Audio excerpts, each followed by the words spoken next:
So another boilerplate provision that is kind of interesting is jurisdiction. And some people will confuse jurisdiction with governing law, but they're completely different concepts. Jurisdiction is really where you can bring a claim, not which law will govern. So you could have a contract that's governed by Delaware law, but it has to be brought in a New York court. And then New York courts are left to interpret Delaware law. And that's actually not all that uncommon that you'd have that, because jurisdiction is really around convenience of the parties.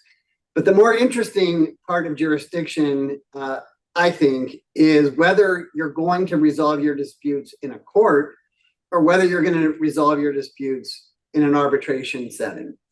And there's a lot of debate about this in the bar. People have different preferences. People have different expectations and understandings of what you get in each of those different jurisdictions, and also what the different costs may be.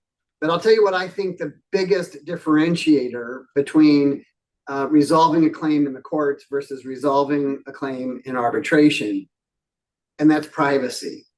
Because any proceeding in a court is going to be of public record by its very nature.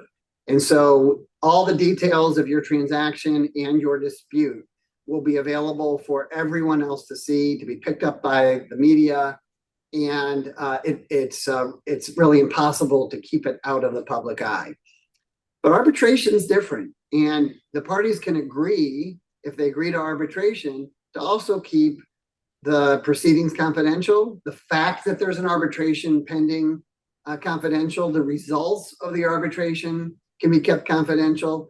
All of that can be completely precluded from the public sphere. And in a lot of situations, that is absolutely preferred by the parties.